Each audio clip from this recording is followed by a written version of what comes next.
Hi guys, আমি Shreya mini ব্লগে স্বাগত। দেখতেই পাচ্ছ আজকে একটা ব্লান্ডার করে ফেলেছি বিশাল বড়। সেটা কি, সেটা সমুদ্রের জলে আমি চশমাটাকে ভাসিয়ে দিয়েছি। তো সবাই মিলে চিন্তিত প্রচণ্ড পরিমাণে যে আমার চশমাটা আবার ভালো কোথা দিয়ে পাওয়া যাবে। এখানে উড়িষ্যা একটা অন্য জায়গায় কোথায় চশমা পাবো, আবার পাওয়ারওয়ালা আবার খুব তাড়াতাড়ি বানিয়ে দেবে, সব কিছুই একসাথে পেতে হবে। তো ওর জন্য একটা দোকানে চলে এসেছি, কপাল জোরে হ্যাঁ এখানে পাওয়ার চেকও করে নিয়েছে, তার পাশাপাশি আমায় কিন্তু বলেছে আধ ঘন্টার মধ্যে বানিয়ে দেবে। আর সত্যি কথা বলতে একটা পছন্দ মতো চশমা পেয়ে গেছি। এবার চলে গেলাম মিয়া মোড়ে, বললাম যে চলো সবাই মিলে তাহলে টুকিটাকি কিছু খাওয়া যাক, আর সময়টাও মানে ওখানে টাইম ওয়েস্ট হয়ে যাবে।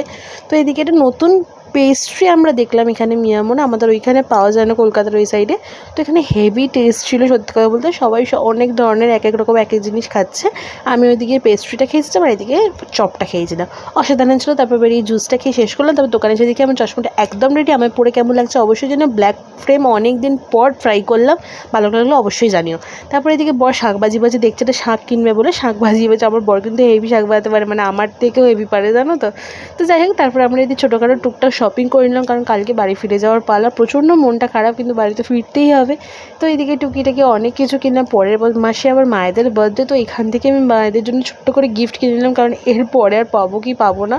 তো যে ছোটোখাটো কয়েকটা গিফট কিনে আজকে ডিনারে ছিল হচ্ছে চিকেন বিরিয়ানি। আহা, মানে দেখি আমার জিভে জল চলে আসছে।